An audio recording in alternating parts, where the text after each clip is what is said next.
Good evening, and sorry about the technical hitch before, everybody. Don't know what was going on there. The Gremlins got in, possibly some Man City Gremlins in there.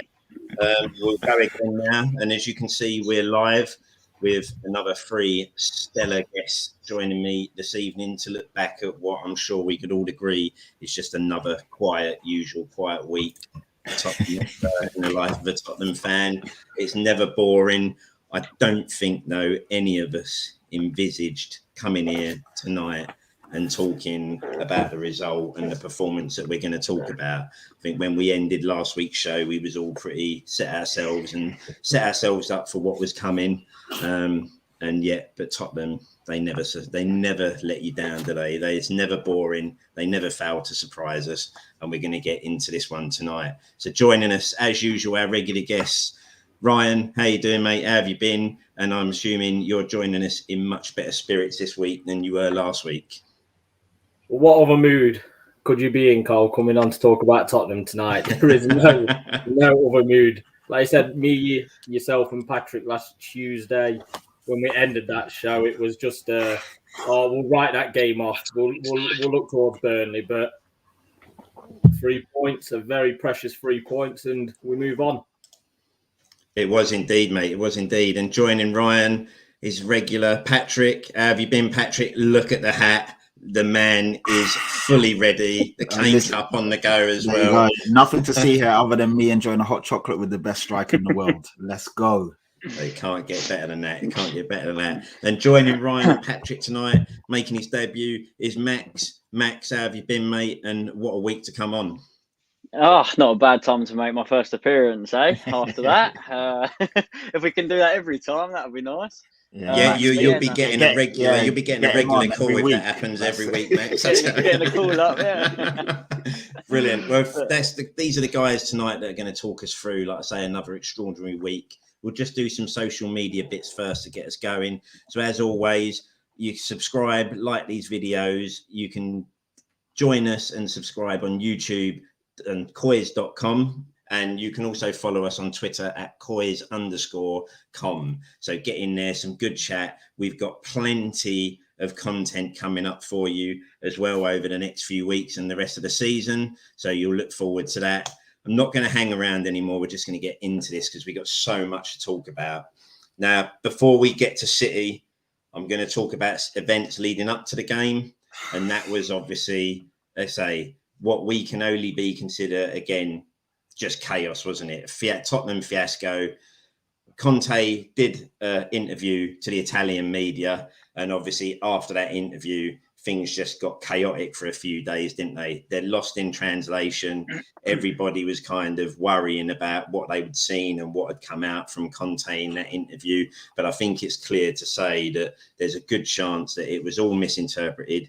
Conte even came out and kind of put that all to bed, which was great to see a manager do, because a lot of the time these sort of rumours can just dwindle on, can't they? Be left unmentioned. But Conte came out straight away, put it all to bed. But before I do that, we're just going to show you a little tweet that was put out, because we're going to just discuss whether the panel think there's a little bit of a media agenda against Spurs. We're just going to put up a tweet from Matt Law, and this was a tweet that Matt put out even after Conte had put everything to bed, just by Max there in the corner. And Matt Law has written, "Not sure telling your Italian manager not to give interviews to Italian media because you're a bit upset with what he said and how it was reported is an excellent idea. Seems a bit thin-skinned too, given all of it was true and it really wasn't that controversial." Now, that's after Conte has come out and basically put it all to bed, saying, listen, I was misinterpreted. Everything's good at the club. So, Max, I'm going to come to you first on this, being our guest. Do you think there's possibly a media agenda at the moment that just the media always like to try and upset Spurs and just make sure that we never can go into anything smoothly? There's always the rumblings, obviously, that every manager's falling out with Daniel Levy. What's your viewpoint on this, Max? Do you think there is a little bit of an agenda there going against the club? I think it's easy to say, yeah, because obviously we're Spurs, and just it always seems like there's things that just don't go Spurs' way at times. But when it comes to managers, obviously we've had some big managers recently, like with Mourinho and that, and they know that it hasn't worked. So they're going to try and get under Conte's skin because they know. Imagine if it's 2 world-class managers that it fails with. It's like, well, that's the Tottenham story, isn't it? So the media just love to try and get behind anything like that and just try and stir. I mean, of course, Conte's going to talk to like his native countries and sports places like about Spurs, and it's always going to be interpreted a little bit different, isn't it? So to what the English media. I mean, think about any story about Harry Kane. He can score a hat trick at the Etihad, and they'll still try and say, "Oh, it was only like a 6 out of 10 performance." You know what I mean? It's because it's Tottenham. I think as well, going into a big game like that, they're probably trying to get behind, like under their skin, and just try and rattle the players and rattle the manager. But it also comes down to Conte speaking his mind at times. He actually speaks what he wants. He says what he wants. And you see fans saying, "Oh, well, maybe he shouldn't be doing this, doing that." And well, no, because we want to be seeing this. He's a manager. He's got character, as you can see of him on the touchline. This is like, we'd love to see that. It's like the 12th man, and then it's so frustrating. You just want your manager to be able to actually lead the team, manage it how he wants, and not by the upper, not by the board, not by Levy. You don't want none of that. We want to play under Conte. We want his football. They're all listening to him. They're all happy. I mean, Kane's come out and said he's happy, haven't they? And this is the media again trying to say he's not happy, or they're going to try and force a move to City. And I can't be bothered with it. It's every season. It's every manager. It's so boring. I think it obviously becomes an easy target, don't we? Because of, if you like, the rumblings of previous transfer windows and managers and comments that they've said. I think and obviously Levy is known as being a ruthless chairman and tries to get, penny pinch on deals if he can and tries to undercut everything. So Ryan, do you think that it's because of that the media obviously think, well, we'll just try, it's an easy opportunity to try and stir the pot. We always, Conte came with this view that if he doesn't get what he wants, he's going to leave. So do you think the media have latched onto that and think, well, this is just going to be an easy headline to pump out every week, and especially if Tottenham lose, that it'd be like, well, the squad's not good enough. Conte's probably not happy. If he doesn't get what he wants in the summer, he'll leave. Are we an easy target? I think that would be the same if we still had Ryan Mason in charge. That's just how they are with us, to be honest. Like Max was saying a minute ago, Conte's got one filter. He's not going to change how he is with journalists or anyone. But it's not just journalists that do it about Tottenham. I mean, if you listen to the Gary Neville podcast, Martin Tyler asked him if Harry Kane used that as an audition for both Manchester clubs in the summer. I mean, I don't see what type of question that is to ask after he's just got 2 goals, the winning goal at the Etihad. You don't have to bring up a move to either Manchester club. Just talk about his performance, talk about the team's performance.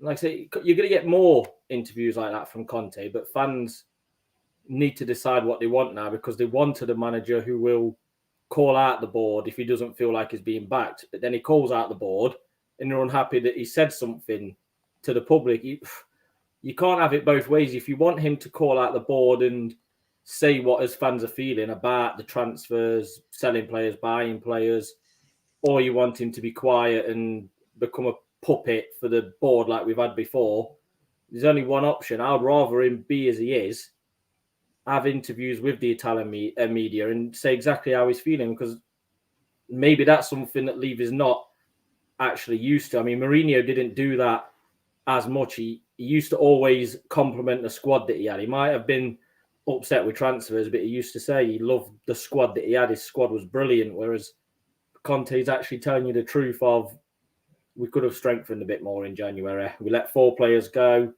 only brought 2 in. You could have done more. I'd rather him do that, but whoever's manager, they're going to target Tottenham. We could do the Premier League and Champions League double in a season. They'll still find something to complain about with Tottenham. I remember, like as you say, the Harry Kane stuff reminded me of Poch at the time, didn't you? I remember one game on Sky when I think United were possibly going to be looking for a manager. And I think, if you were rightly, Sky just literally spent the whole game basically just bigging up Pochettino. Is he going to United? Is this his audition for United job? And it was just like, listen, this is a Spurs game. Can we talk about the game rather than Poch going to United? Patrick, what's your views? What do you think the media? Do you think they like to try and hit us with the big stick and just try and keep upsetting the apple cart, just to try and give upset the club, knock us out of our momentum. Yeah, I think we're easy targets. Out of the big 6 clubs, we're the smallest club, and the media love to throw that at us. Before it used to be, before when we were doing well under Pochettino, it was always, are their players going to want to leave? They don't pay the wages. Then we started increasing everyone's wages. Then it was something else. Then obviously we didn't win for a while, so players will want to leave to win trophies. Then, like you said, they were trying to literally sell Poch to every big club. Every second, then the transfer window would open, and is Harry Kane leaving? What's going to happen there? The Harry Kane saga now seems to be behind us, so it's basically Conte's unhappy, and all these journalists keep coming out with quotes and keep basically Conte's come out, like you said, Carl, and pretty much put it to bed and said, this is not what I said. I explained it here. It got lost in translation. Then you see a journalist then turn around and say, oh, how can you tell Conte not to talk in Italian? And it's just crazy. No matter what happens, they will spin it. And even I can't remember the name of a journalist. I think it was Matt Lowe again. Then pretty much Conte come out, said what he said. And he was like, oh, but Conte never said that he's not going to leave in the summer. Like, he never even addressed that issue. Why even putting that into the headline? So no matter what happens, they know that our chairman is what he is, love him or like him, whatever that is, that's another topic for another day. But because of who he is, it's easy to turn the chairman against the manager, and they'd love to do that. And just as we're finding form and momentum, I know we've had the 3 losses, but before then, things were going well. So what can they do to upset us? They throw that out there. We just beat Man City. Why is not everyone talking about the game and the performance? Yet they try and find another problem. And for me, I don't want to be on here acting like victims, because, at the end of the day, we create our own narrative. But it is annoying when every time you open Twitter or turn the media on, there's something negative about us. Just give us the praise and credit for the game, and then talk about the Burnley game, or talk about Harry Kane's performance, or how good Son was, or how good Romero was, or how good we were as a unit. But yet they want to talk about Kane possibly moving in the summer. Now, as you said, Carl, they're talking about possibly Manchester United buying him. Then I'm seeing something about, if Lukaku continues like this, Harry Kane will be on their radar. I'm like, what? What's going on? They just spent 100 million on a striker. Why are you talking about Harry Kane to Chelsea? It's ridiculous. So I mean, it is frustrating, but it's Kane to United is, say if the guy wants to win trophies, then I don't think United exactly. No shade to United, they're a massive club, but why would he go there? It doesn't make no sense. At the moment, you don't go to Man United and get instant success. That's exactly. It. Yeah, it's another project. It's another project. Exactly. Yeah. I mean, unfortunately, I think this is going to be something, isn't it, guys? That is just going to rumble, isn't it? Because the closer we get to the end of the season, we'll start to get is Harry Kane going to leave? We're going to start to get if Conte doesn't get his back in, is he going to walk in the summer? So it's going to get worse, isn't it? Sorry to interject. I think if we get top 4, a lot of it will be deaded, because they know we're in the Champions League. We can attract a higher caliber player, and Kane has come out and said, as long as we compete, as long as we're in the Champions League, he's happy to stay here. So if we get Champions League, it will kind of get watered down a bit. If we don't, God help us, because they will. Yeah, we're in trouble if we don't. Yeah, we're in big trouble. Yeah, Project Holly's there, Project Mark 2. Exactly. We always go back to a project at some point. Don't fear, there'll be another one. Okay, so that's the media. We don't want to give them any more time, really, because they don't really deserve it. Let's start looking ahead to the good stuff here and going back to Saturday evening. Now, we had Nigel Johnson, a good viewer of ours and a good friend of the show. He sent me a question in the week and just said he listened to the previous episode and, like us, was feeling a little bit worried about what might happen. And he wanted to ask each one of you guys, did anybody see that performance coming? Patrick, what about yourself? Did you at all envisage a performance like that coming? You know what? Oddly enough, on the watch along I did on the football terrace, I said that we would win 3-2, and I said to everyone, put a bet on, and people were laughing at me saying, what are you talking about? So it was a bit tongue-in-cheek, because I was scared and worried, obviously, because the form that we're in against Man City at the Etihad, Jesus, it could have been 4 or 5. But something also told me that if we turn up, we can beat these guys. There's something about us against Man City, and on our day, to be fair, I'm not trying to big us up. We're not there yet, but on our day, we can give anyone a game. We have got the quality there if we want to play. And I didn't see us winning like that, especially not in the death. But when we went 1-0 up, I was quietly confident. I was a bit worried because, as I said on Holly Hotspur stream just a minute ago, when you score against a team of Man City's ilk so early, you can almost awaken the beast, and then they're going to turn from second to third to fourth gear, and they're going to obviously they've got something to go at.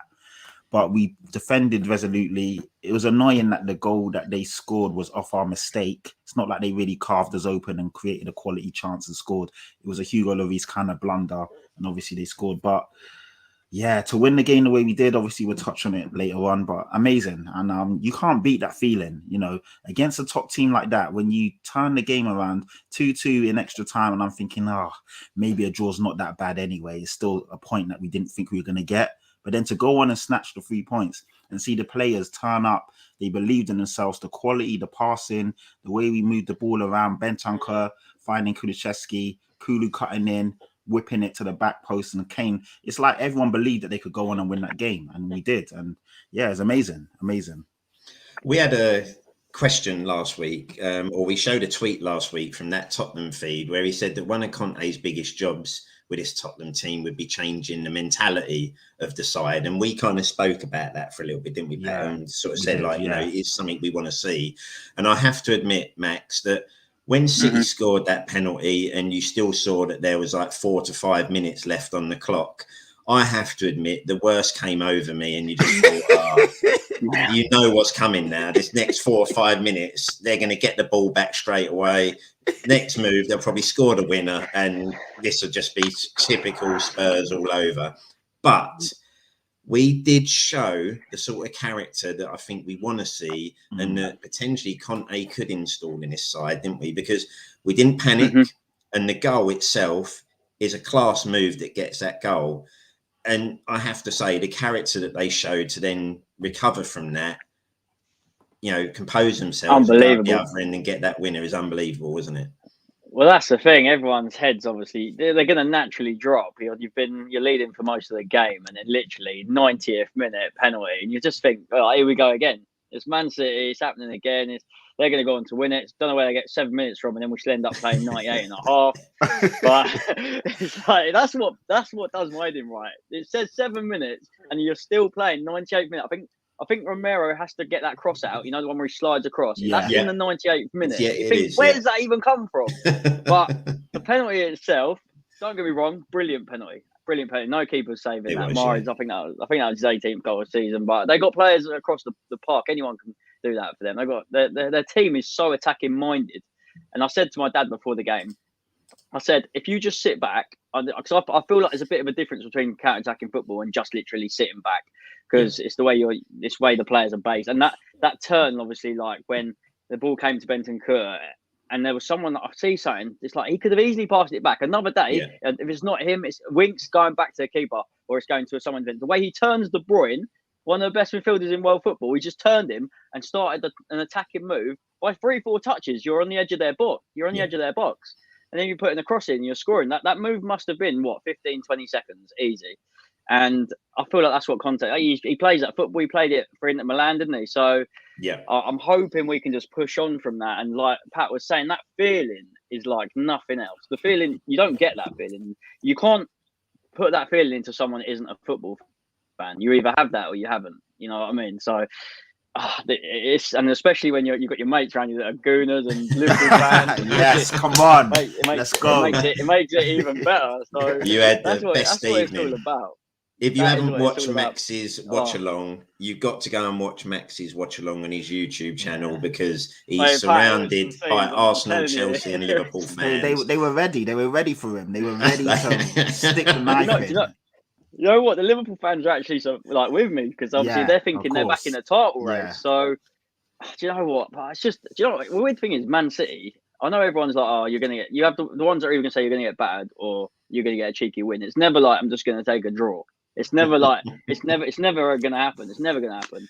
But it's just the 90th minute penalty. It's just the heads go down, because that's obviously what you're asking. It's how you pick yourself up from that. Right. Yeah. And you go again. And I think that mentality, what he's drilled into them, is obviously why likes of Kane wants to stay, because he's seen what Conte can bring to the table, and 2 of those players that were in the side created the goals. they're Conte signings in the January transfer window. Yeah, Think, right. what could he do with a summer window? I mean, it is exciting, but the summer window will depend, obviously, how the rest of the season plays out, obviously. It will. Ryan, obviously, it was a great performance. And I think the one thing that I really took away from that performance as well was when you look at the chances we created, 3 was letting City off the hook because we opened them up on numerous occasions, didn't we? I mean, there's a potential goal of the season contender in there. If Kane slots the one away, just, where he gets in, it's one-touch football all the way up the pitch. Kane gets played in, and normally you would have expected Kane to bury that, but it's a great save in the end. But this wasn't a lucky win, was it? This wasn't a nick it at the death with an iffy goal. This was a performance where 3 could have easily been 4 or 5. Oh, yeah. Everyone who goes to City knows that they're going to dominate the possession. They're going to have a majority of the ball. But it's what you do when you've got the ball and you're on it. And every attack we had, we created something. Like I say, whether it was Kane's chance or Son had an effort from the edge of the box. Obviously, Kane had an offside goal. Every time we actually moved the ball forward, and like Max was just saying, it wasn't that many passes. I mean, look at the first goal. It was Lloris to Romero, Romero to Davis, Davis, Kane, Son, Kulusevski goal. That's probably what frustrates me the most with Tottenham. When I know that other teams we play have a low block and we have to break them down, but you see us moving the ball that quick and that precise. It frustrates you when you don't do it against the like of Wolves and Southampton. I know obviously it's a different opposition, but we have got that football about us. And like I say, the last goal was, if Sanchez was there instead of Romero, you could see that ball going back to Lloris. Or if Winks was there instead of Benton. Goal. Yeah. I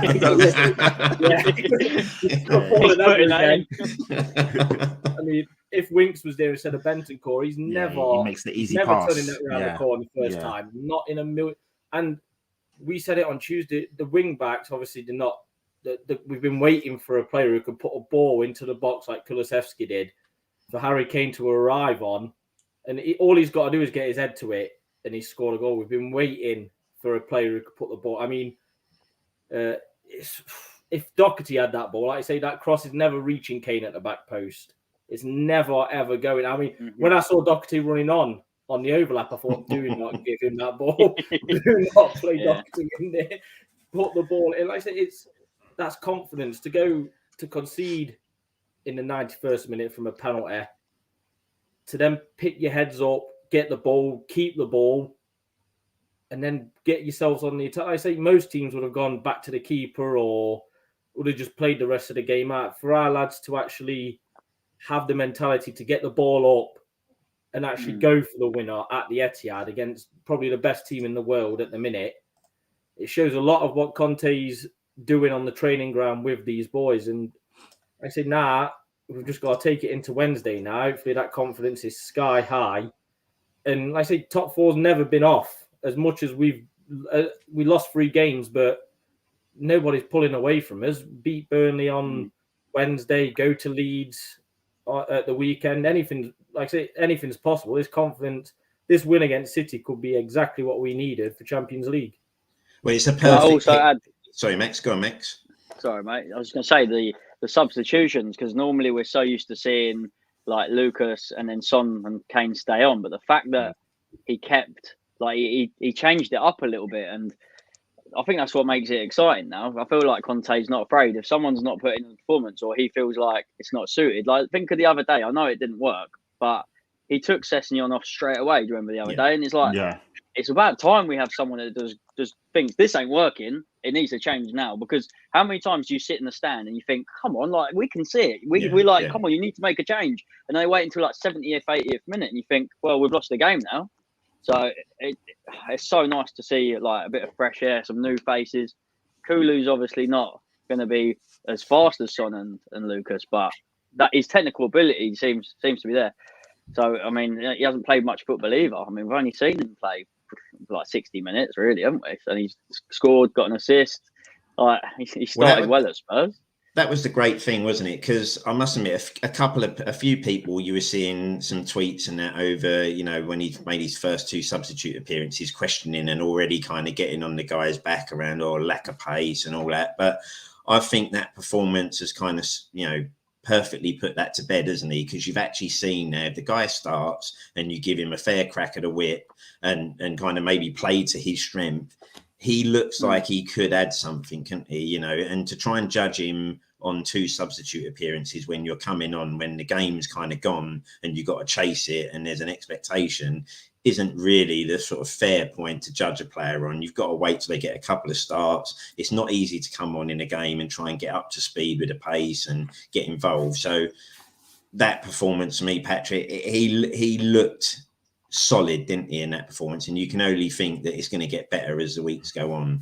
Yeah, I think he's a good player. I mean, obviously, I won't lie and say I've seen him loads at Juventus, and I won't claim to be, a Serie A connoisseur. But from what I've seen of him in the Spurs shirt, I didn't really understand why people were digging him out after playing, like Max said, 10 minutes here, 20 minutes. About 10 minutes, about 20 minutes overall. How can you judge a player in the first? I mean, we've seen Cancelo for Man City, comfortably one of the best fullbacks in the world. He was shaky for his first season at Man City. We've seen players like Kevin De Bruyne have to leave and go somewhere else to establish themselves and come back. The same with Lukaku.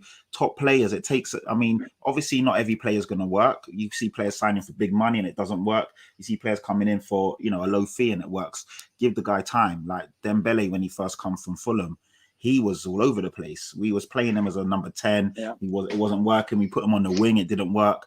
It takes time for players to find their feet. But to be fair to him, his first start, got a goal, got an assist, looked comfortable throughout the game. You can't really ask for much more. The fact that Conte's both of his signings played and contributed in our biggest game of the season so far, and they look good. What more can you take out of it? I mean, the Negatrons and the naysayers are going to have to keep quiet for. It's crazy because our own fans are hoping that these guys flop just so they can have something negative to say. I don't understand that mentality. You're meant to be behind the boys, backing them and wanting them to do well. And I think they both will do well. And it looks like they're, 2 players that Conte did want, and he's thrown them right in straight away, and they're making massive difference to the game. And yeah, Kulu looks great. Yes, he might not be as quick as Son or Lucas, but pace isn't everything. Just because you're quick, it doesn't mean you're a good player. Traore's got. Well, look at Harry Kane, for example. Exactly, one of the best players. And I said it on Holly Hotspur stream. Teddy Sheringham and Berbatov, 2 of the best players we've seen in the Spurs shirt. None of them had a lack of, a lick of pace. And pace isn't everything. I mean, Kane isn't quick, and he's still one of the best players in the world, comfortably. Lucas is lightning quick, and I love the guy to death, but he hasn't been great in the last couple of weeks, has he? His touch has been abysmal, and his decision making hasn't been great. Kulu comes on, he's calm, he's cool, he's making the right pass, he's getting at people, and obviously that cross, like Ryan said, we've been screaming out for our wing backs to provide service like that. The guy just takes it on himself to do it. Kane runs in, and you can see the difference as well. When strikers and players believe that they're going to get that pass and the ball's going to come to them, it really makes that difference. Bentancur whipping that pass across, none of our midfielders would have been able to do that or even think to do that. And that's the difference. So, yeah, I think he played well, and he's only going to get better. He's young, first start. Hopefully, he continues to press on. And we get, I think there's 2 good players there, 2 very good players there. Bentancur is absolutely wicked. Yeah. He's exactly what we needed. He's that bit of flair in midfield. We haven't had that for so long. And it's nice to have a couple of new signings that actually come and fit into the team straight away and do something and kind of running. And when you looked at their numbers after the game, Bentancur is right up there with, miles covered in that game. And as you say, a player who can just put his foot on the ball, turn that ball over the defence like he did for the last goal. It does make a difference because, as we've said, I think, some of our other options in there turn probably straight back and look, let's just see a point out here. So that was great. So we got the lead nice. We got a nice early lead. And then obviously we knew we'd come under a little bit of pressure straight away. And obviously they get back in the game. A real fortunate kind of goal in a way, but I suppose we have to look at Hugo again. I mean, obviously this comes off the back of the Wolves game where obviously, Hugo, you had to look at him for both of those goals and say he played a big part in us conceding both of those goals, wasn't good enough. And obviously, again, on the weekend, there is a goalkeeping mistake in there, which kind of helps them get the goal. This one was obviously a little bit more difficult because it's a whipped-in ball. You've got defenders and an attacker both rushing in. It takes a bounce just before him. But I want to show you another tweet here that I think is something that I think we have seen over the last couple of games, which is kind of frustrating. So this is at COYS Jordan 94, and he says, I know Lloris is at fault for the goal, but I'm effing sick and tired of seeing a player on the edge of our box get the ball and have time to look up and put a cross in whilst our players just stand there and watch. Now, it is a theme that we have seen, isn't it? You know, we saw the goals against Southampton where you end a standoff Ward-Prowse and give one of the best deliverers of a ball time to whip crosses in. In the Wolves game, we see the defenders stand off Neves on the end of the box. Again, a player that you know can shoot from distance. And again, here at the weekend, you know, we do allow the ball to get whipped in, and we do allow Sterling loads of time just to line up across and put it in. So do we think that obviously that doesn't help Lloris and it doesn't let Lloris off though? Is that something we got to start looking at about how we get out to some of these players to kind of stop the cross or shot coming in first of all? Ryan, what do you think on that? You see, I had a little disagreement with my dad watching it with him at the weekend because, like, as soon as the goal went in, he said, Lloris again, what's he doing? But my argument was exactly like the tweet. You've got to look beyond the goal. You've got to ask why Sterling has time to get the ball on the edge of the box, look up, take 5, 6, 7 seconds before he actually puts the ball in before they get the goal. Yes, Lloris could have done better, but the pressure De Bruyne put him under probably caught his eye last minute. But like I say, you can't let Lloris off. It's still, he will probably look at it himself as an error leading to a goal, never mind as fans. Yeah. But like I say, we just seem to lack that bit of, I don't think the players communicate enough in situations like that. I don't think it's either nobody pushes or 2 or 3 players push, and we've left 2 or 3 men in the box on their own waiting for the ball.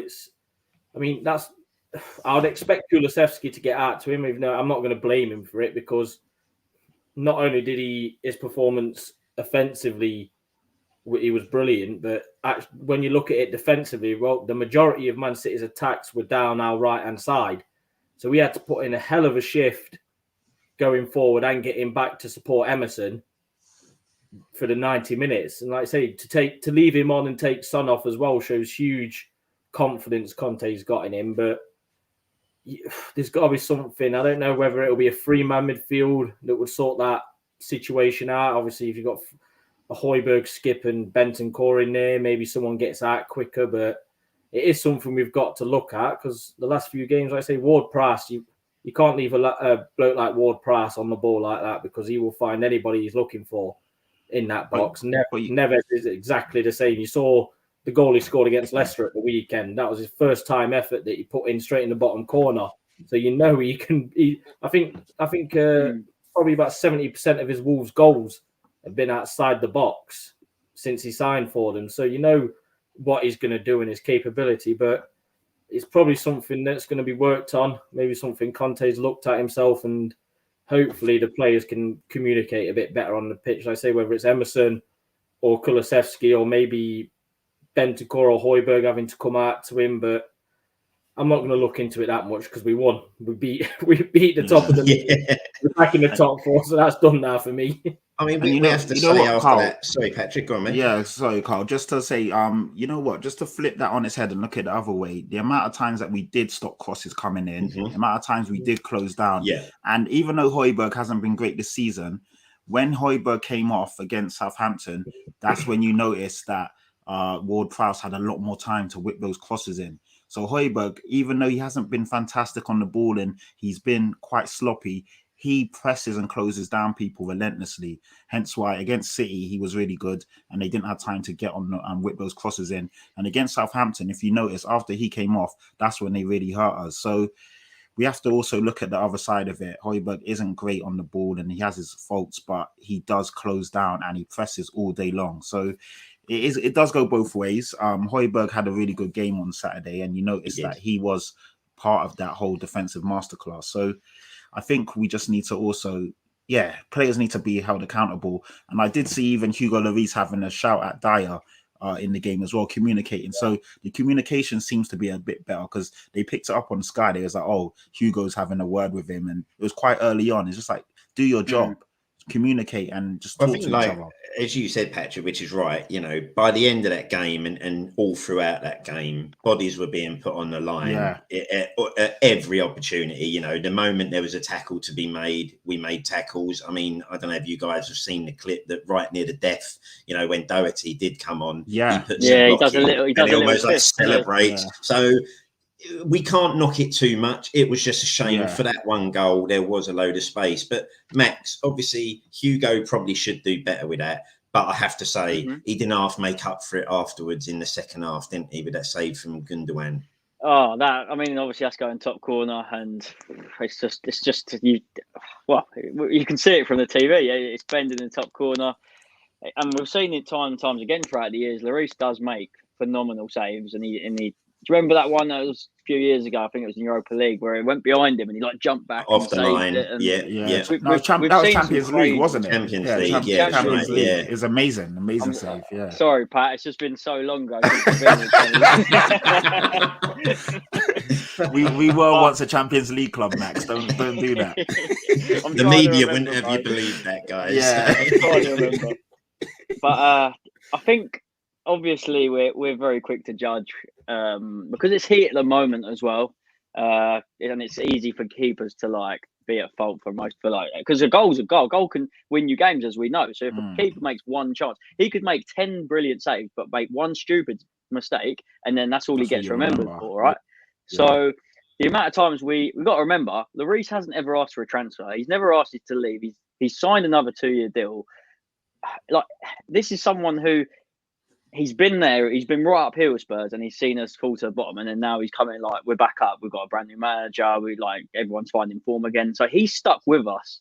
I don't think there's one person out there that can happily say they'd see another someone in goal after Lloris. So I think when he leaves us, it'll be sad because there's no one that you can get around this day and age 10, 15 million without taking a gamble that his sort of quality. Sure. Absolutely no way. You're talking about people like Pickford and people like that where you go, well, I wouldn't rely on someone like Pickford to come in and keep you I don't know games.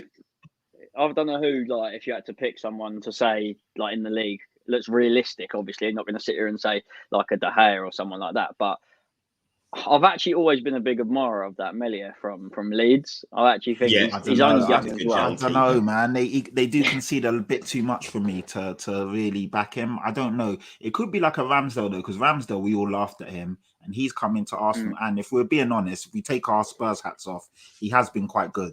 So it might be that. But I'm not sure. I think maybe Henderson at United, he could be a good shout. But would United sell him to us? I'm not sure. Also, Martinez, since he's gone to Villa, he's been brilliant. Yeah, he's been very good. The way I look at it with Lloris as well, like as you've said, Max, ultimately as a goalkeeper, one mistake and it costs you a goal. Players can give the ball away on the edge of the box, or a striker cannot finish. It gets missed because it can ultimately not cost you a game. Whereas a goalkeeper, one mistake, goal goes in. But I always think at the moment when I'm looking at the keeper, if we're looking at the summer, I'm not spending money on a goalkeeper because I'm sitting there thinking we've still got Hugo, who I think is still good for another couple of seasons, and I trust him to be a decent number one over the course of a season. Where I don't then see the point in wasting 30 odd million to bring in another goalkeeper at this point. I do wish he'd come out and collect more crosses, but that's one thing. That is true.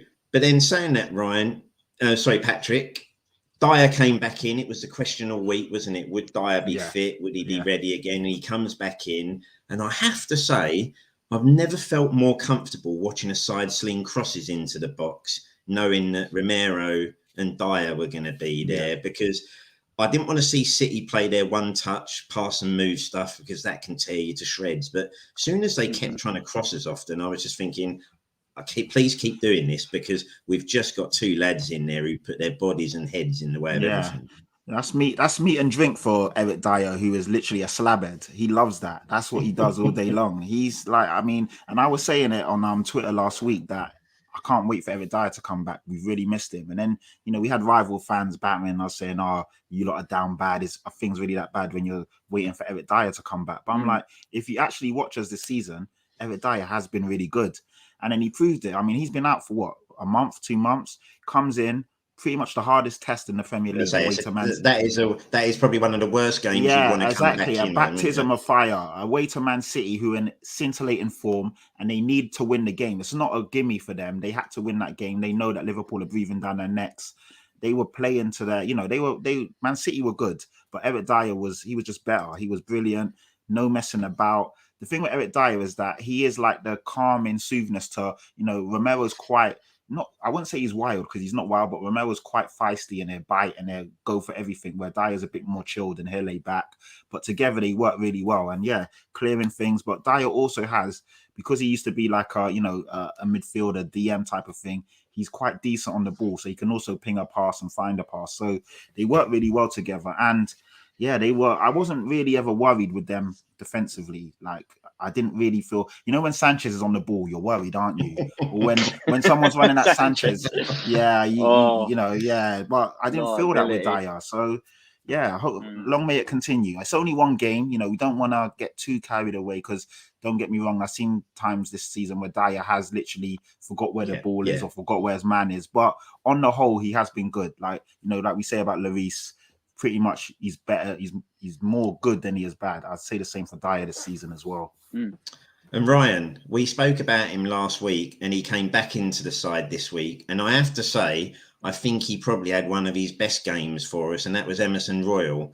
Now, again, obviously the crossing is still an element where you want to see a better delivery. But I have to say, I felt he coped really well, and he was one of those players who was putting his body on the line. And I say that performance will give him a lot of confidence, I think. Oh yeah, like I said earlier, when you're watching the game, the majority of the City attacks were down our right-hand side. So we had a lot of work to do that game. Obviously, Sterling and Cancelo on that left-hand side, they obviously targeted Emerson as it is. But also on the attack, when we win the ball back, he was afforded so much space because Cancelo gets that forward. Once we get on the ball, he was afforded that much space that he had you could see him have time on the ball. Recently, it seems like as soon as the ball gets to him, he panics, because obviously players aren't daft. They're on social media. They see what fans say about them. They hear what fans say. They hear little jeers in the stadium. Maybe his confidence isn't as high as we'd want it to be. But it's exactly like Patrick said last week. He's a young lad in a new country, in a new league. You've got to be patient with him. And like I say, that game could have gone one or two ways for him. He could have either cost us 2 or 3 goals through bad marking or silly challenges. I mean, there was one challenge, I think, in the second half where he dived in the box. Yeah, I was going crazy. I jumped out my skin when he did that. Exactly, it just reminded me of a Serge Aurier challenge in years gone by. But like I say, it worked out for him. That game worked perfectly for him. And like I say, even Matt Doherty, when he come on, he was getting in positions he needed to be in. He was actually moving the ball forward. I mean, for the third goal, he was a part of that play, the build-up for the goal. So everyone put a shift in. But like I say, it's all right doing it against Man City now. We've won that game. If he can go to Burnley now, like I say, a cold Wednesday, rainy night at Burnley, it's just as hard. That's going to be a bigger test for him in the City, unfortunately. It will be. So let's not hang around anymore talking about the king, because it looks like the king is back. And I'm going to give you each your turn to talk about this man, because I think it's only right. I'll start with you, Max. Harry Kane. What more can you say? I mean, that was probably the ultimate performance and one. And I think that's a performance where I think now we can put to bed this Kane isn't at it. Kane isn't there, because he showed everything you want to see, didn't he? I think you just struggle to have words. Where do you start describing him? Because the scoring element of his game is just like, the simple part. He's got absolutely everything other than pace, which he just is the perfect player that shows you don't need that. He can pass.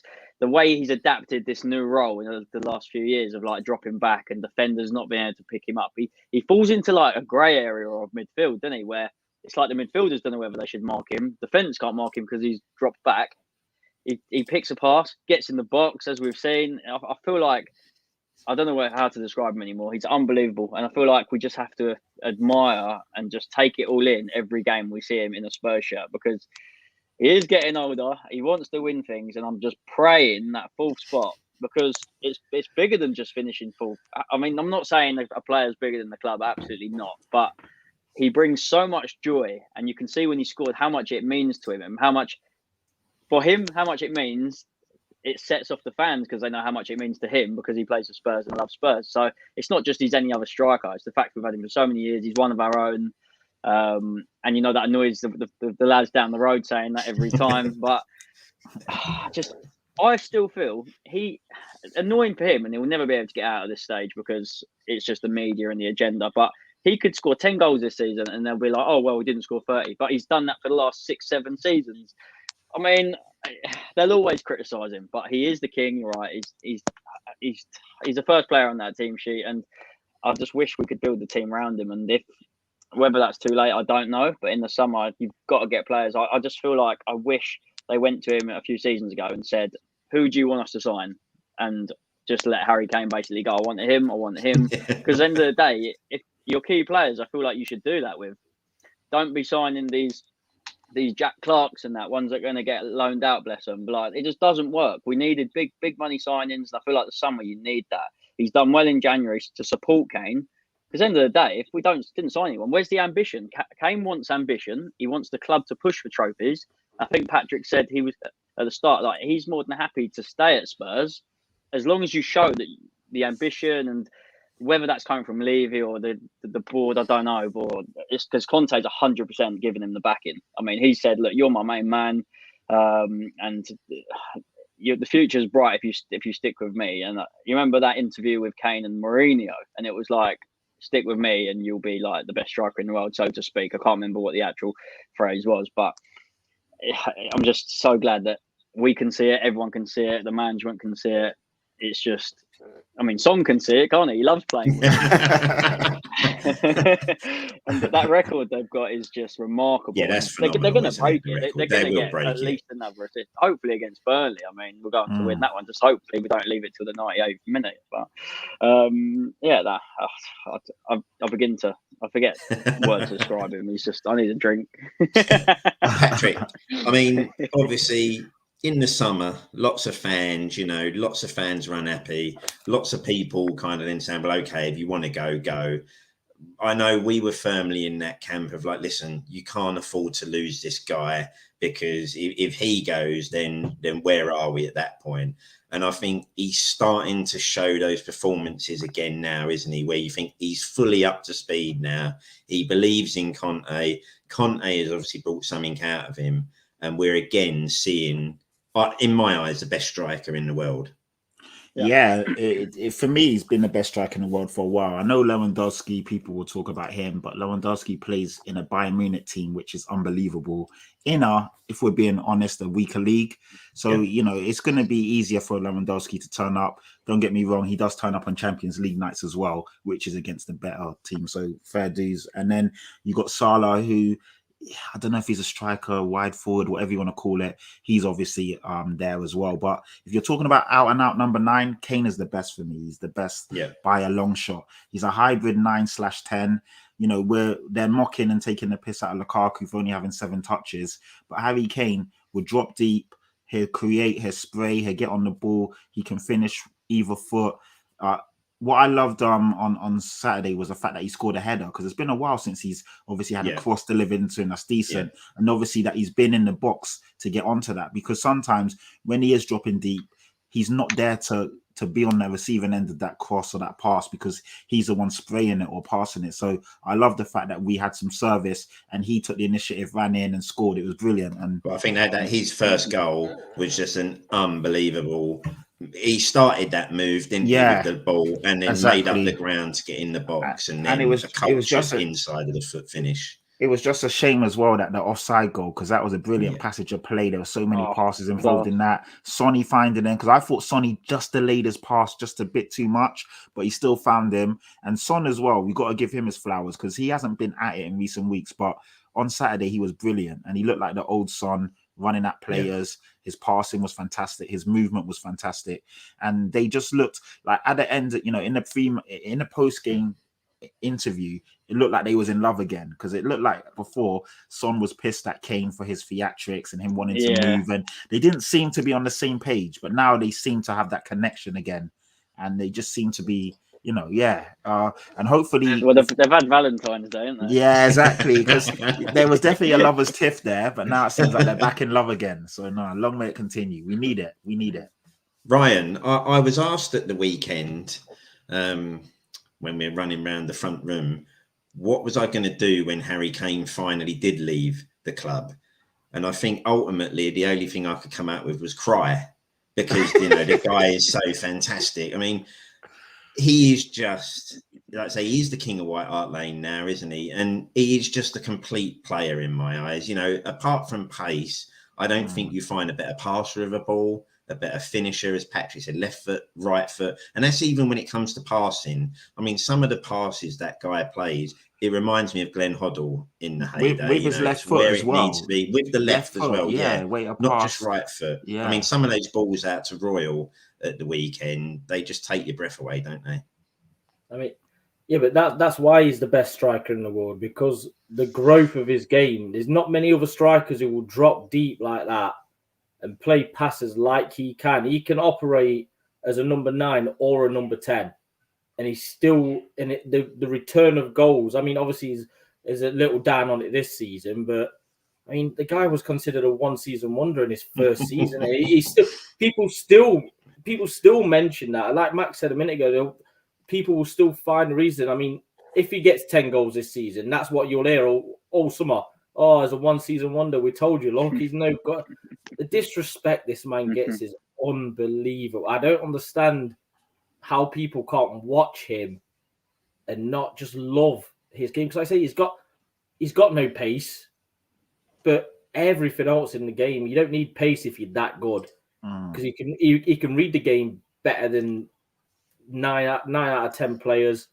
He's just a phenomenal player. And like Patrick just said a minute ago, I think that's probably the first game, if I remember right, this season that I feel like him and Son have been him and Son. That they've actually connected. Yeah, like I mean, the assist for Kane, the celebrations, the interview afterwards.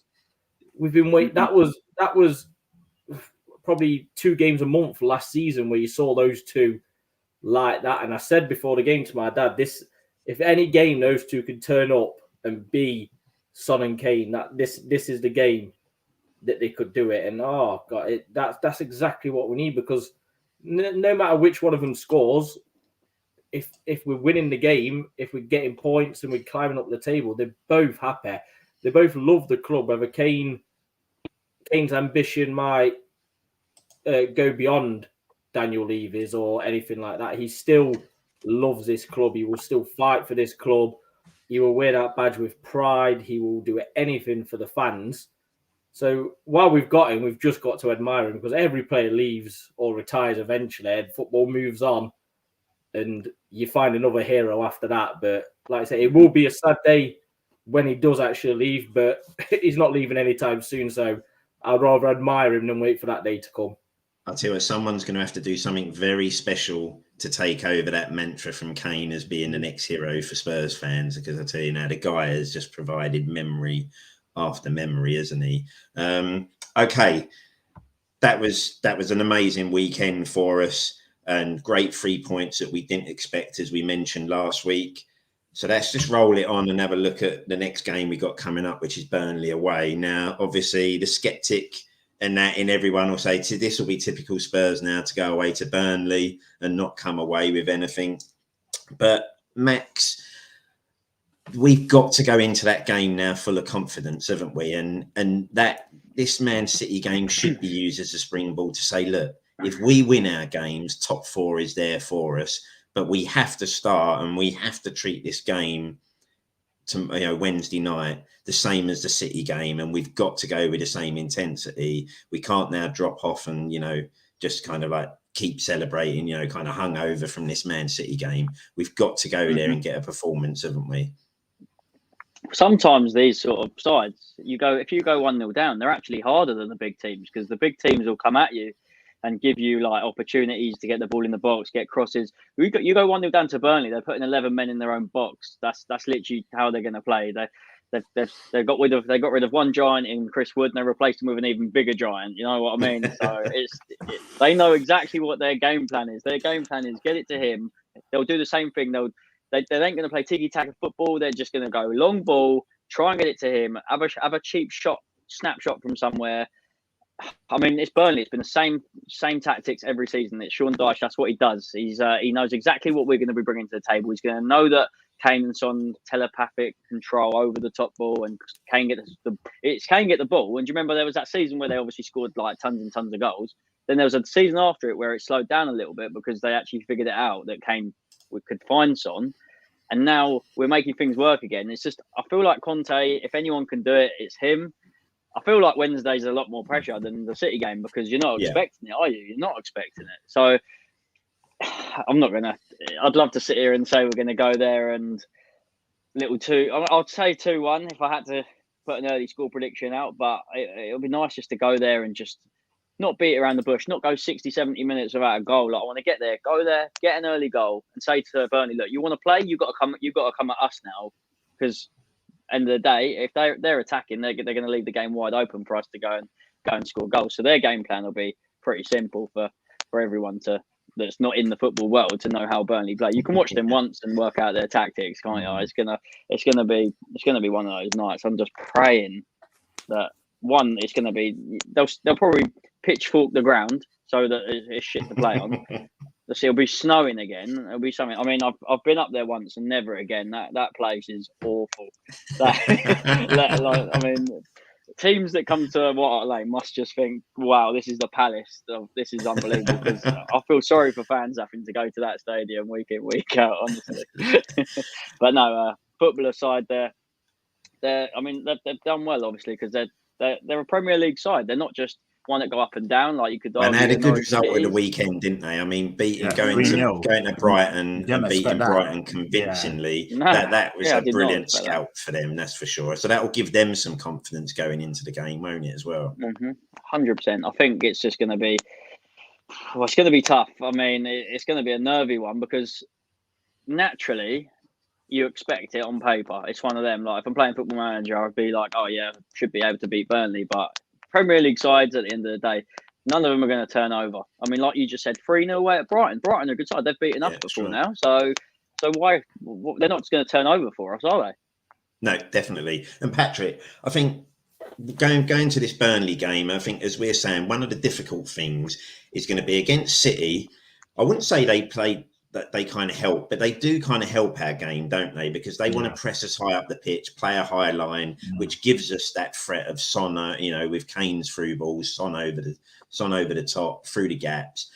This won't be like that, will it, on Wednesday? Burnley will come and provide a different opposition.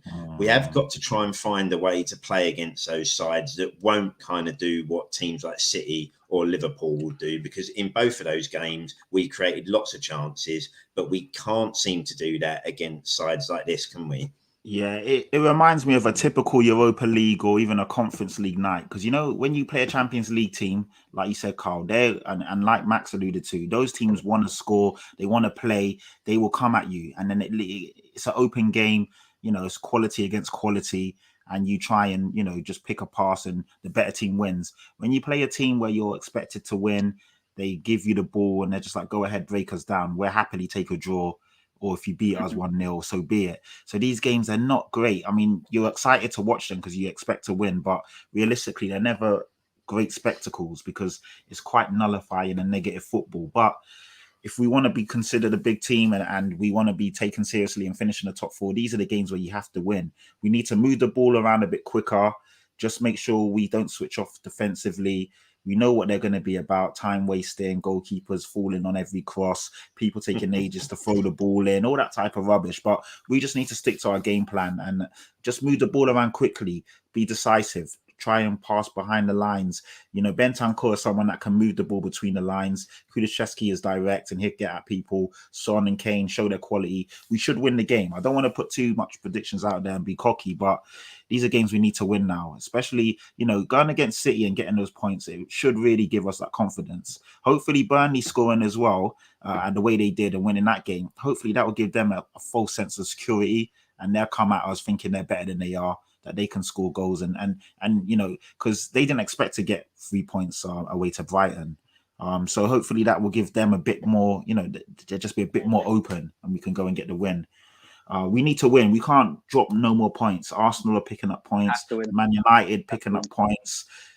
Wolverhampton Wanderers are picking up points everywhere right now. Yeah, what I say, they're not out of the mix yet, are they? Yeah, they're not. They're really not. And so we need to get a win. And then obviously just let hopefully the other teams slip up. But Leeds and Wolves, we can't afford to drop any more points now. Yeah, Ryan, we said last week, didn't we, that, you know, going into that City game, we kind of said it was a bit of a free hit because no one's expecting anything from you. But given those 3 points, this is now vital, isn't it? That these next 2 games, we really do show that we can get top 4 because, again, nothing but a win really kind of knocks the stuffing out of you again, doesn't it? So this Burnley game is one where we really want to go and make that statement that, yeah, listen, we've beat City away and now we're going to go and turn sides like Burnley over when we face them. We've got to, Burnley especially, and then Leeds afterwards. Like the player we've just spoke about, Kane, if you want to keep him, these are games you've got to win because we want that top 4 position. We've got to go to Burnley and put in a. I mean, if Romero and Dyer, as daft as it sounds, this will be a much tougher game for them against Burnley because, like Max just said, they've got a giant up front. There's only one way they're going to go in that game. They're gonna hoof the ball up to him, try and get Cornet and McNeil to work off him, break the lines. I mean, it's going to be such a tough game for Dyer and Romero, but at the same time, we shouldn't worry about Weghorst. They should be worried about Kane and Son and Kulusevski and Bentancur. We can't go to Burnley and worry about what they're going to do. We need to take that game by the scruff. Aaron Lennon. Yeah. He have a point to prove. Yeah. He scored a good goal on Saturday. Mate, his goal It was a quality goal. Yeah, I know. Jeez. He's getting better with age. That bloke. I love Aaron Lennon. Like fine wine. We have no other option now. We've got to go. I'd like to say, Man U were away in Madrid that same night. We need to make sure that they'll be checking that result as soon as their game in Madrid's done. Definitely. The first thing their players will do, and the managers and the staff, they'll be checking the result because we are chasing Man U now and we're chasing Arsenal. And I know we've got games against West Ham, but we're chasing West Ham as well. We've got to pick these points up now. I mean, like I say, it's not going to be an easy game. It's not going to be like I said, you expect a really tough game, but we are good enough to be a Champions League club. And if we want this manager to stay, and if we want our top player to stay, then we've got to go away to Burnley, and we can't have no excuses. We can't listen to conditions, or we're good enough to go to Burnley and pick up all 3 points comfortably. We're that level above Burnley. We shouldn't worry about Burnley, but it's Tottenham, innit? They always give stories, so we'll have to see till Wednesday. Max, do you see any changes coming from that side that played City? I mean, do we think Dyer would be ready to play 2 games so quickly?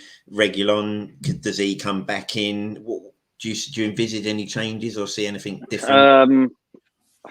It's hard one to say, obviously, because if you beat City away, you feel like, yeah, why not? I'll play exactly the same side, but I guess you're setting up completely different.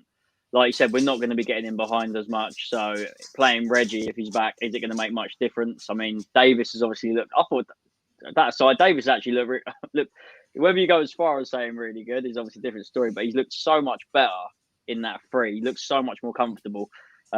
He's not someone that's going to get up and down the wings either. But I don't know. At the moment, I'm more than happy with Conte. Whoever he wants to pick, there's not someone like you said, Doherty. I've turned my nose up to him before, but the fact how you see how much it meant to him when he actually had that block, it takes just sometimes a bit of confidence. Like Emerson Royale, that bit of confidence from the other day as well, knowing that he's contributed to that win. Yeah. It only helps a player. I mean, on the back of a win like that, they're all going to be fired and ready and up for it, surely. So I can't see major changes. I mean, I can see it's a sort of game where keep ball is obviously a must. But just it's going to be trying to work it and maybe playing that tiki-taka football. I mean, I don't know when. Does anyone know when Skip's actually back? Because he's the only player that I actually do quite admire, Skip. But I think he's still going to be out for a little while, isn't he, Skip? So yeah, that'd be the interesting one. I mean, Patrick, any changes for you? Would you change anything? Or the only change I'd make is Reguilon in for Sessegnon. And other than that, I'd keep it exactly as it is. Sessegnon has been good. Well, I say good. He's been decent defensively. Offensively, he's just not there yet. He looks a bit scared on the ball. He looks timid. He looks a bit worried that he's overthinking things. Just play a bit in the headlights a little bit. When he was at Fulham, it was second nature. He would take his man on, he'd beat him, he'd whip him across. He was instinctive. He would finish. Now it's like he's become almost like starstruck, and he's in awe of playing at Tottenham. And he's overthinking the game. Just play the game and not the occasion. And with Cess, it seems like he's trying too hard, and that's why he's kind of coming unstuck. So I'd put Reguilon in. Reguilon's not without his faults. He hasn't been clinical enough, and we touched on it last week and the week before. I still have my doubts about him, but I still feel at this moment he's better than Sessegnon. So I put him in. But other than that, every player has been fantastic, and I wouldn't really change it. Keep Kulusevski in. You don't get a goal and assist in your first start and then get dropped. That would be criminal for me. Yeah, definitely. So yeah, other than that, I'll keep it exactly the same. A totally different game, but the players should be good enough and should know what it means to beat Burnley and go for it. And Ryan, what about you, mate? Anything you'd change, or like the guys said, would you kind of try and keep it as much of the same as possible here? I don't see any changes. I don't think Reguilon will come in for Sessegnon. I think he'll stick. I don't know. I'm exactly the same as Patrick. I feel exactly the same as Sessegnon. We know he's a talented young player, but his confidence is a bit. He feels a bit nervous when he gets the ball. He don't want to, like I said, especially being subbed off so early in the game before. Obviously, it's not something he did. Conte came out and said that it was tactics and everything like that, but you don't want to put a foot wrong at the minute. So when he's getting the ball, he's a little bit slower than the rest because you don't want to make a mistake. But like I say, I don't think he'll make it. Kulusevski's got to start, like Pat's just said, a goal assist on his debut, his actual first start for the club. Yeah, he's got to start. And like I said, the only realistic one you look at is Reguilon and Sessegnon, but I'll be more than happy to see Sessegnon stay in. He's got the pace to keep up with your McNeils and Cornets, and like you say, it's something you'll look at. But I'll be more than happy. But like Max said, I'm trusting Conte at the minute. Whatever side he puts out, he could put Harvey White in and Dane Scarlett. I'm trusting Conte. Don't say that. That's a bit too far. I know what you're saying. I know what you mean, but not yet. That's why Nuno went early doors, mate. I think Ryan might have had one too many drinks. Yeah, that's a bit too far. Hey, trust the process, boys. We heard that before. Trust the process. See him starting. We need the 3 points. Okay, so I'll tell you what. Then let's go round the room and give some predictions. So, Mac, what you saying? Come, Patrick. Let's be brave. Let's not sit on the fence. Max, what are you saying? What are you going with? Score prediction and scorers. Ooh. I think I said a 2-1 as long as he doesn't start Winks. I don't know if Holly's still watching. He might come off that dartboard at some point. Nah, I mean, I actually just forgot to talk about him because I actually have nothing against him. I just feel like, well, I probably do actually. I feel like he just doesn't pass the ball forward. He's too left to right. If you want to play safe, you play Winks basically, and we need to win. So Yeah, we do need exactly. to attack. We can't just sit back. Like, I don't know if if Winks had received that pass that Bentancur had, we're not scoring. Yeah. So there's going to be times where we're going to be on the front foot, hopefully, and we might be able to beat them. Like corners and that, they always throw all their lumps up, don't they? So we'll see what happens. I'll go with 2-1. That's what I went for. Fair enough. And scorers, yeah, is scorers. Kane going to get on there again? I fancy Kulu getting another one actually, and then Son. We'll go for a Kane to assist to get the record. Break the record, yeah. We'll be beating the record. And Patrick, what about you, mate? What are you thinking? I'm gonna be brave and say 3-1, but it's not gonna be. It's gonna be an edgy 3-1, but I think we just have enough quality to see it through. Scorers: Kane, Son, and probably Kulu. Yeah. I think Hotspur Sam agrees with you Go. there. I like that. Thanks for his contribution tonight as well. And Ryan, what about you, mate? I'm going for a 3-2 and another late winner. That's the only way we seem to win at the minute. 3-2. A late winner. Kane late winner. I'm not sure I can stand these 3-2 results much longer. You know, the heart's not getting any younger here. the way it went on a Saturday as well, I'm having a Kane hat trick against Burnley. Oh, okay, Kane nice. I'll take that. We'll take a Kane. Wait, Patrick got the result right last He time. did, yeah. What are you saying? Lottery numbers, Patrick. I said 3-1. Kane, Son, and Kulu. So there you go. Come back. I'm going to go 2-1, and I think we'll see Kane and Son score, and like as we say, break that record. So I think that kind of brings us to the end, because we could go on all night, but we'll draw it to a close there, guys. Just want to say, brilliant episode. So we'll go round. Max, appreciate great debut tonight, and if you want to give anyone just your YouTube, just so they can follow you in that, because it's well worth a watch. Yeah, no, cool. Thanks for having me on. I feel like it went all right. I feel I haven't scared anyone off. If anyone wants to obviously check out my content, Max. At the moment, mainly live reactions of the games, either with the old man or if I'm at the game, obviously. Just obviously hoping to jump on more podcasts in the future and just see what happens, really. No worries, mate. We'll definitely get you back on if you're up for it as well. It's brilliant debut tonight. Patrick, where can we find you? Where can the guys find you, mate? On Twitter. We're all connected on Twitter already, so that's at Patrick Tyrant. And then our podcast is Views TV Official. Max, definitely going to get you on. Ryan, I need to get you on. It's a bit difficult because I'm the Spurs fan. It's quite difficult for me to get more Spurs fans on. Spurs covered, but I need to just sit back and probably just ask questions and get more Spurs fans on. So I need to do that. And then I'm also on the Football Terrace all the time. And obviously I'm here, of course, COYS.com every week. So again, Carl, always a pleasure. Ryan, my brother, always love. And Max, it's been great chopping it up with you. Another sterling performance, Patrick. And Ryan, what about yourself, mate? Where can everyone find you? Yeah, Twitter handles on the screen every Friday on the First 11 YouTube channel. A late one, 10 o'clock every Friday night on Grounded Football, Tottenham Hotspur.